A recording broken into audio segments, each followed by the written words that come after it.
What's up guys, and welcome to a video that I think needs to be made to help some of you guys who are just starting out in the gym, others who maybe hit some plateaus, and some that just have questions they never quite got the answers to. It's never too late to change your life. The story's not over, the ending is mine. Whatever it takes to see you smile. Timelines.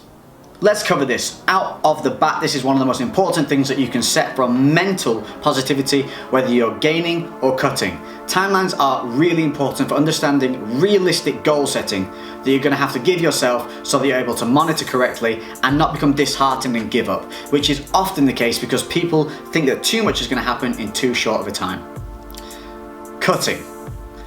Whenever you're going to start a cut, whenever you want to lose fat, you are not looking at 8 to 10 weeks. I know you're going to see a lot of videos on this, but a lot of the time what you're seeing is people dropping back into a cut after already being in a cutting phase and only being out of it a short time. And that is basically just a recomp phase. That's what you saw, if you see recently, my 6-week shred that I did, which people who only watched that video didn't quite understand. If you watched the series prior to it, you were clearly told at the beginning, this is me coming back into a cut as we were going to Vegas, and I'd just come out, I'd been out of a diet phase where I'd done a good 20-week diet prior to it. I'd only been out 4 or 5 weeks, and I was showing how quickly the body could drop back in and what you could achieve in a short time when necessary. The starting point of not being in a cut and from being in a gain or a maintenance, you're gonna need to set yourself 16 weeks on average is a really great timeline, but a lot of people will put that to 20 weeks. Now I know that sounds a long time, but again, you are looking for small changes week to week, which is why you need that timeline. Creating large changes in a short amount of time means that your body is not optimizing what it could be doing. If you're dropping a lot of weight quickly, it is not going to be all fat. A high percentage of that is going to be water and lean body mass. Two of the easiest things for your body to drop quickly rather than the fat. So by giving yourself a longer time, not only do you allow your body to stay consistent for much longer and achieve a better result at the end, but secondly, you allow yourself to maintain a high level of food and only adjust that very slightly over time, which helps maintain a higher metabolic activity. This is crucially important in having a successful cut and then being able to go into a gaining phase afterwards without any negative rebound. People who drop calories excessively from the beginning are going to plateau their body, they're going to have very limited results, and they're going to have a very bad rebound effect afterwards when they come out, which often leaves them looking worse than when they first started. Gaining. Trying to put on muscle mass. A lot of people again look at much too short of timelines for this. Cutting is easy compared to gaining. When you're gaining, you are looking not at 10 to 12 weeks, you're looking 10 to 12 months, if not longer. The reason for this is the body can only put on a certain amount of lean body mass in a monthly period, and we are looking for a maximum of kind of 2 pounds weight gain a month to maintain putting on good lean body mass without fat. So to do a decent progressional change from one stage to another, you're gonna have to set yourself months and months, not weeks.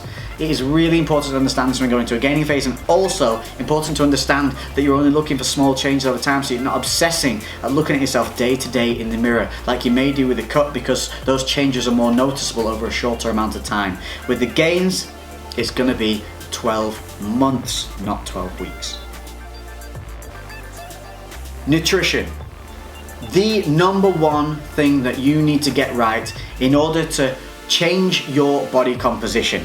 Whether you are not training or training, nutrition is still the number one go-to factor, the first point of call that you should be looking at. So many people start looking at weird training methods, supplements, pills, and all this nonsense before they even understand the diet that they're taking in day to day. This is the most crucial factor in any goal set that you put yourself on.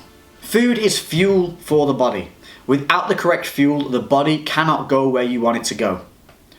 This means that you need to be eating a balanced day-to-day diet that you have control over, and it needs to be at the levels required for your lifestyle, activity levels, age, and goal set.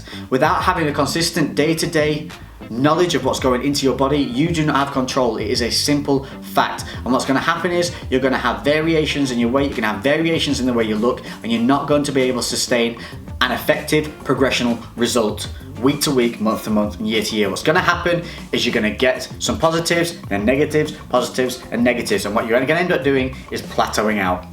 You need nutritional control if you're going to reach the goals that you've set yourself.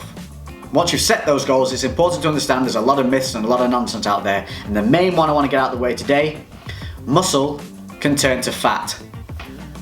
Nonsense. That's like saying steak or chicken could turn to butter. Hell no. Fact. Macros. Let's talk about the almighty, all-knowledgeable macros. Macros is not the name of a diet. Macros is a shortened term for macronutrients. Macronutrients are the three major nutrients that you take into your body from your food, and they are proteins, carbohydrates, and fats. There is also alcohol, which is its own separate macronutrient, but we're not going to talk about that today. Macros and counting macros is not about eating Pop-Tarts, sweets, and crappy food. It is about controlling the food that you take into your body each day and having control over the levels of the food that you are taking in. That food can be from whatever source you choose. It does not have to be some crazy marshmallow Pop-Tart chicken mix. They were just featured in a lot of people's diets to prove that you could have fun foods within a diet, still enjoy your food and reach your goals. That was the only reason they were put in there. And that is still a fact, a proven fact. If you meet your macronutrient targets alongside your micronutrient targets for health, you can have any other foods in there that would normally not be allowed within a diet.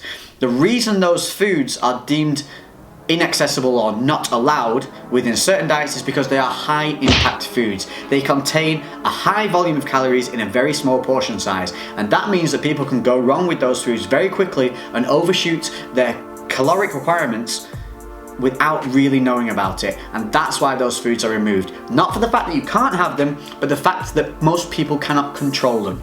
By counting macros, by counting calories, you are able to control the food that's going in. Now, if you count calories but don't believe in macros, understand this.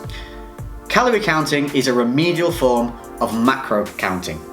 Macro counting is a more defined way of counting calories. Your macros are derived from your calorie requirements. If you're hitting your macros, you're hitting your calories. You can't do one without the other. If you hit your macros, you're hitting your calories. If you're hitting calories, if you're not monitoring your macros, then you're hitting your calories through some random variation of macros. But you can't eat it, they're one and the same thing. Macros is just a better breakdown and allows you to control where a certain amount of calories go in terms of protein, carbohydrates, or fats. So for those of you that find that you're unable to hit your calories, yet you've hit your macros, understand that whatever platform you're using to monitor your food, it is likely they are not counting fiber in the calorie count. So just double check that, but the rule is you cannot hit your macros without hitting your calories. Cannot be done, impossible. So it's very important to understand that you can hit your macronutrient targets utilizing clean foods or not clean foods in a healthy mix. Obviously, we're looking for a balance. In whatever you do, you're looking to balance a healthy lifestyle, and that means a healthy balance of everything. If you're an extreme clean eater, if you don't touch refined sugars, bread, dairy, gluten, all these things, you yourself are just the other level of extreme to somebody who might binge on just processed foods and sugars and other things deemed not allowed or dirty. By being ultimately extreme in terms of only eating chicken, rice and broccoli, etc., you are no better than people that fill their macronutrient targets with refined goods and processed foods. They're equally bad, and the point is to come together in the middle and find a happy medium. You want to be hitting your micronutrient targets alongside whole foods, and then also topping up those macros with whatever you would like to eat. As long as you've hit your macronutrients and your macronutrients hit by the end of the day, you will achieve a positive, healthy result. Fact. Meal frequency. Do you have to eat every 2 hours or all your muscle will be lost? No.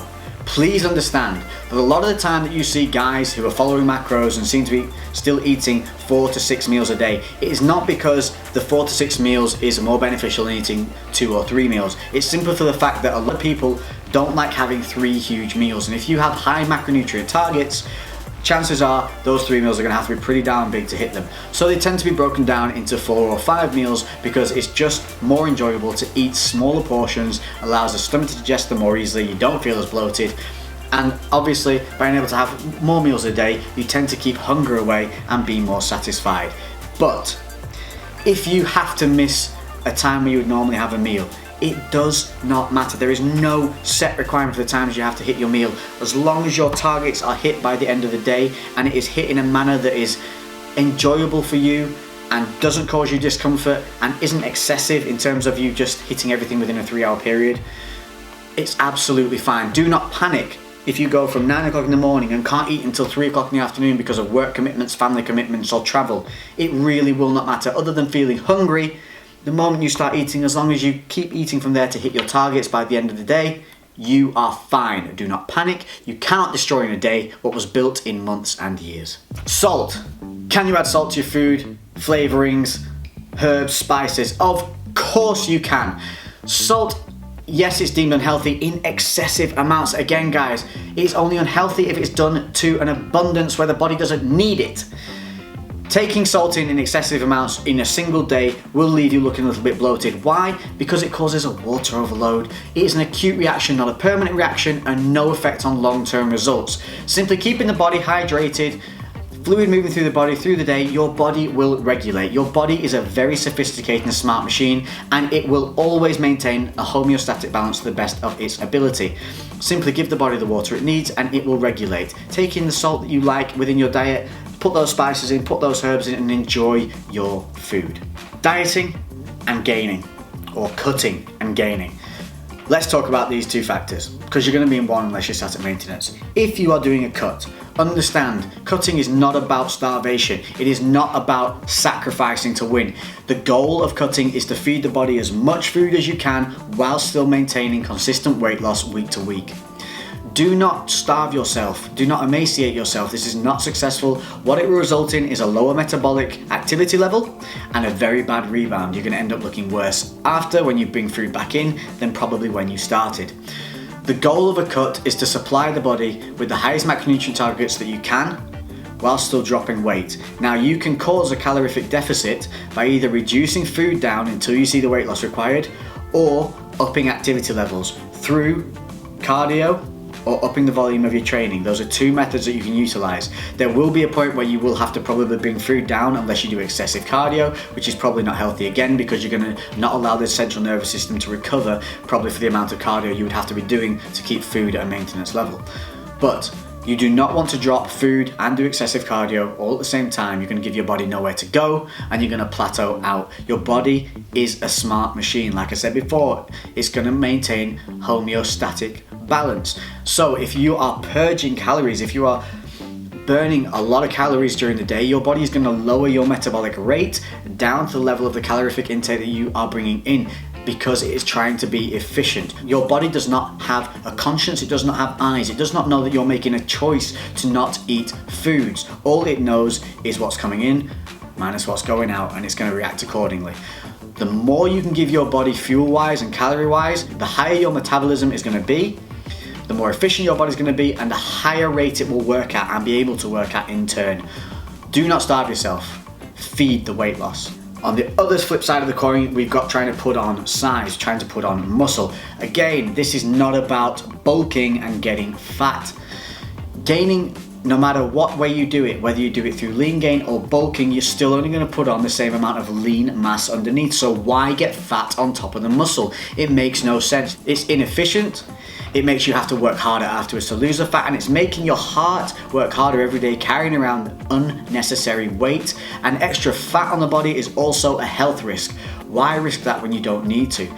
Guys who are gaining 30 pounds on a dirty bulk compared to a guy gaining 5 pounds on a lean gain, they're going to end up with the same amount of actual lean body mass, but the guy who's getting the 30 pounds and 25 pounds of it is crap is just going to have the job of dropping an extra 25 pounds when he's cutting back down again. It makes no sense. The goal of gaining is to gain 0.5 pounds per week to 2 pounds a month is what you're looking at. That's a realistic level of lean body mass production or progression even. Anything other than that, anything greater than that, if we're talking like, you've got guys gaining like 5, 6 pounds a week, there is no way on earth that that is muscle mass. It's going to be water and fat on top of that. what is the point? So you're looking for small calorific incremental increases over time, and as we said before, usually it's the timescales that put people into the wrong mindsets. Those guys trying to aim to put on 20 pounds in 12 weeks are obviously going to get fat. The guys trying to put on 10 pounds in 12 months is obviously going to be much more successful in staying lean all year round and looking good.